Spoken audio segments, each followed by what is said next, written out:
نبی کا کیا فرمان ہے؟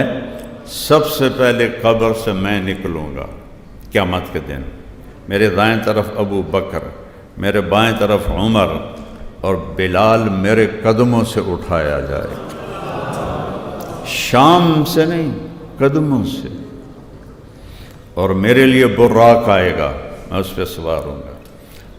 بلال کے لیے سرخ اونٹنی آئے گی، وہ اس پہ سوار ہو کر میرے آگے ایز اے ڈرائیور چلے گا، اور جب میدان محشر میں دنیا اکٹھی ہوگی تو اللہ خود اللہ خود بلال سے کہے گا اونٹنی پہ کھڑے ہو اور اذان دے۔ بلال اذان دیں گے، سارا محشر سنے گا۔ ایک اور واقعہ سناتا ہوں۔ آپ کا جسد مبارک پڑا ہے، 11 بجے کے قریب انتقال ہوا، راؤنڈ اباؤٹ ظہر کی اذان دینے کے لیے چڑھے، جب اشہد ان محمد رسول اللہ پہ پہنچے آواز بند ہو گئی، روتے روتے روتے مشکل سے اذان پوری کی، نیچے اترے گا، سن لو میں قسم کھاتا ہوں نبی کے بعد اب کسی کے لیے اذان نہیں دوں گا۔ اور کچھ دنوں کے بعد ابو بکر کے پاس آئے، ابو بکر اب میرا دل نہیں لگتا آپ کے بغیر مدینے میں، مجھے جہاد کی اجازت دے دو۔ انہوں نے پہلے تو روکا، پھر حضرت عمر نے سفارش کی، جانے دو، پریشان ہے، اجازت مل گئی۔ خام میں زیارت ہوئی، بلال یہ کیا بے وفائی، ہمیں ملنا ہی چھوڑ دیا۔ ان کی جب آنکھ کھلی تو انہوں نے سمجھا کہ آپ واقعی زندہ ہیں، مدینہ میں مجھے بلا رہے ہیں۔ اس قدر سحر ہوا خواب کا کہ اسی وقت اونٹنی تیار کی، 21 دن کا سفر 1 ہفتے میں طے کیا، اور جب مدینے میں داخل ہونے تک ان کو یاد نہیں کہ آپ جا چکے ہیں۔ یا رسول اللہ لبیک میں آ گیا، یا رسول اللہ لبیک میں آ گیا۔ جب پہنچے قریب روزے کے تو گر پڑے، کہا ہائے، وہ جا کے قبر کے اوپر ایسے لیٹ گئے اور دھاڑ دھاڑ شروع کر دی، یا رسول اللہ میں تو آ گیا ہوں، آپ کہاں؟ میں تو آ گیا ہوں، آپ کہاں؟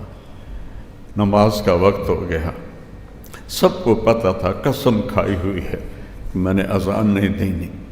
تو سارے بڑے بڑے صحابہ، میرے نبی کی آنکھوں کی ٹھنڈک، میرے نبی کی آنکھوں کے تارے، میرے نبی کے راج دلارے، جنت کے سردار حسن حسین کے پاس گئے کہ بھتیجو آج آپ بلال سے کہو کہ اذان دے دے، ورنہ وہ کبھی نہیں دیں گے۔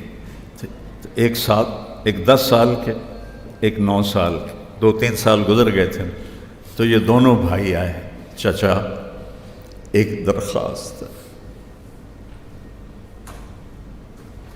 تو ان کی آنکھوں میں آنسو آ گئے، آپ درخواست کہہ رہے ہو؟ آپ تو میرے آقا ہو، حکم فرمائیں کہ جیسے آپ ہمارے نانا کے لیے اذان دیتے تھے آج اذان دیتے۔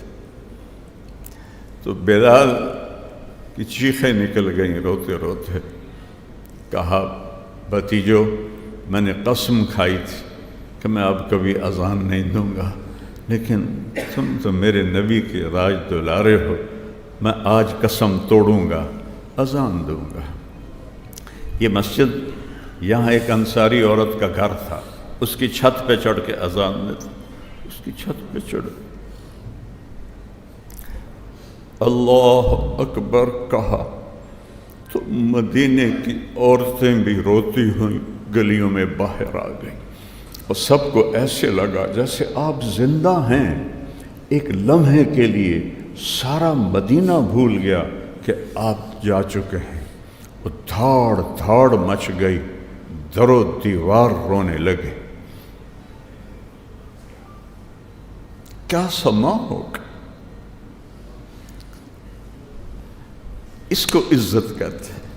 آپ چیف جسٹس بن جائیں، اس کو عزت نہیں کہتے۔ آپ صدر، وزیر اعظم بن جائیں، مالدار بن جائیں، اس کو عزت نہیں کہتے۔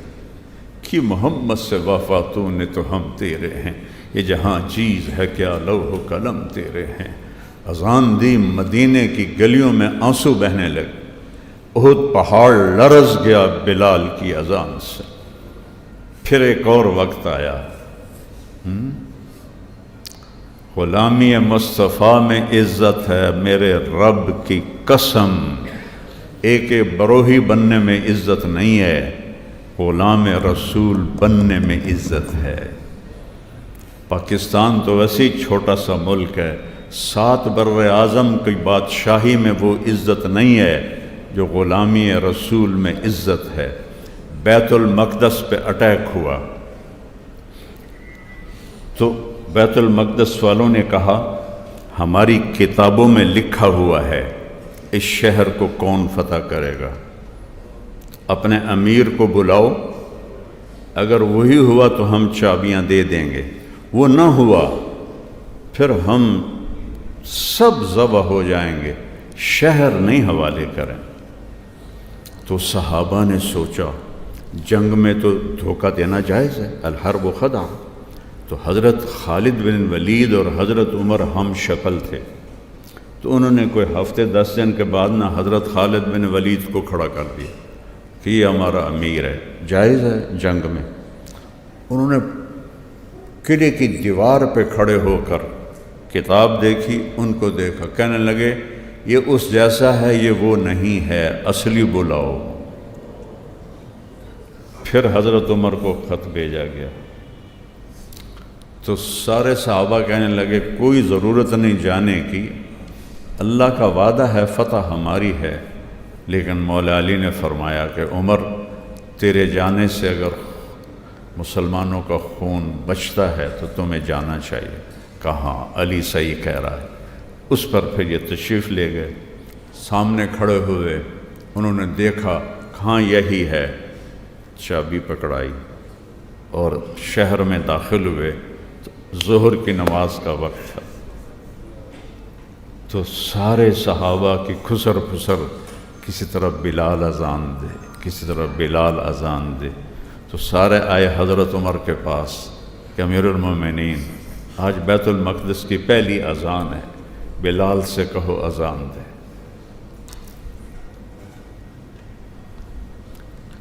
کون سے سید خاندان سے تھا بلال؟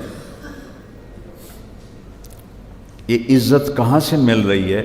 نبی کے قدموں کی خاک تلے مل رہی ہے۔ تو حضرت عمر نے بولا عمر عمر، کیا کہہ رہے ہیں؟ سیدنا بلال، ہمارے آقا بلال، سیدنا بلال، ہمارے آقا بلال، ایک درخواست تو مان لو۔ کہنے لگے کیا؟ کہ آج اذان دے دو۔ یہ سارا مجمع تڑپ رہا ہے، ان کے پھر آنسو گرنے لگے کہ اچھا عمر تیرے کے لیے قسم توڑوں گا جیسے حسنین کے لیے توڑی تھی۔ اور وہ جو گنبد آپ کو نظر آتا ہے بیت المقدس میں، یہ گنبد اس وقت نہیں تھا، چٹان تھی، اس چٹان کے ساتھ براق کو باندھا گیا تھا۔ اس چٹان پہ چڑھے، جب اللہ اکبر کہا تو 40,000 کا لشکر رو رو کے زمین پہ گر گیا۔ اللہ کے نبی کی یاد آ گئی، زمانہ یاد آ گیا۔ میرے عزیزوں، میرے بھائیوں بہنوں، یہ زندگی امتحان اور پیپر ہے۔ اپنے محبوب کی زندگی ڈھونڈو اور اپناؤ۔ آپ کے دلائل صحیح ہوں، آپ کے حق میں فیصلہ ہو جاتا ہے۔ لیکن ہمارا نظام ظلم ہے۔ ہو سکتا ہے آپ کے سارے دلائل ٹھیک ہوں اور جج صاحب کسی اور کی مان کے بیٹھے ہوئے ہوں اور اس کے حق میں فیصلہ دیں گے۔ یہ بات میری یاد رکھنا، قوموں کی تباہی معیشت کی کمی سے نہیں ہوتی، اللہ کی قسم، قرآن کی گواہی ہے۔ کوئی قوم اس لیے نہیں ہلاک ہوئی کہ پیسے کم ہو گئے تھے، مقروض ہو گئے تھے۔ جو قوم ہلاک ہوئی ہے ظلم پہ ہلاک ہوئی ہے، ظلم پہ ہلاک ہوئی ہے، ظلم پہ ہلاک ہوئی ہے۔ اور میں صرف عدالتوں کی بات نہیں کر رہا، میرا ریڑھی والا بھی ظالم ہے۔ اس حال میں سیلاب میں چوریاں کر رہے ہیں تو میں میں تو رو رو کے میرا برا حال ہوا ہے کہ یا اللہ ایک کتنا بڑا عذاب اور ایک اس میں چوریاں ہو رہی ہیں۔